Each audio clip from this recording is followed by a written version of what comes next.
इस जगत में काम वासना के समान भयंकर कोई रोग नहीं है। मोह जैसा प्रबल कोई शत्रु नहीं है। क्रोध के जैसी कोई प्रचंड अग्नि नहीं है और ज्ञान के जैसी सुख देने वाली चीज भी कोई नहीं है। आचार्य चाणक्य ने अपने एक श्लोक में काम, क्रोध, मोह और ज्ञान की प्रबलता सिद्ध की है। तो ध्यान से देखिए और समझिए। घातक से घातक शारीरिक रोग औषधि और चिकित्सा से अच्छा हो सकता है, लेकिन काम वासना का रोग लाइलाज है, क्योंकि इसमें कोई बाहरी औषधि काम नहीं करती। इस रोग की जड़ स्त्रियों के प्रति घोर आसक्ति के रूप में मनुष्य के मन में ही बसी रहती है। इस रोग को केवल मन का पूर्ण संयम करके ही दूर किया जा सकता है, और यदि समय रहते इस पर नियंत्रण ना किया जाए तो यह मनुष्य के शरीर को खोखला करके उसे पूरी तरह कमजोर बना देती है। इस संसार में मोह के जैसा दुर्जय शत्रु कोई नहीं है, क्योंकि यह व्यक्ति की विवेक शक्ति को कुंठित कर उसे अंधा बना देता है। तब व्यक्ति को सिर्फ अपना स्वार्थ सूझता है। आदर्श, सिद्धांत, धर्म और न्याय की सभी बातें उस समय बेमानी हो जाती है। क्रोध एक ऐसी प्रचंड अग्नि है जो किसी और की नहीं बल्कि अपने उत्पत्ति कर्ता को ही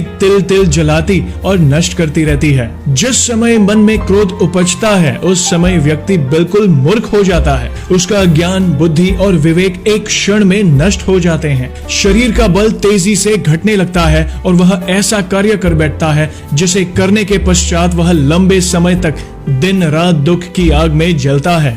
ज्ञान के समान इस दुनिया में तो क्या ब्रह्मांड में भी कोई सुख नहीं है। ज्ञान रूपी सूर्य के उगते ही समस्त संदेहों, चिंताओं और पापों का नाश हो जाता है। चेतना पर छाया सारा अंधियारा दूर हो जाता है और व्यक्ति आनंद के सागर में डूब जाता है। दुराचारी, दुष्ट स्वभाव वाला, बिना किसी कारण दूसरों को हानि पहुंचाने वाला, दुष्ट व्यक्ति से मित्रता रखने वाला श्रेष्ठ पुरुष भी शीघ्र ही नष्ट हो जाते हैं, क्योंकि संगति का भाव बिना पड़े नहीं रहता है। शत्रु चाहे कितना भी बलवान हो, यदि अनेक छोटे छोटे व्यक्ति भी मिलकर उसका सामना करे तो उसे हरा देते हैं। छोटे छोटे तिनके से बना हुआ छप्पर मूसलाधार बरसती हुई वर्षा को भी रोक देता है। वास्तव में एकता में बड़ी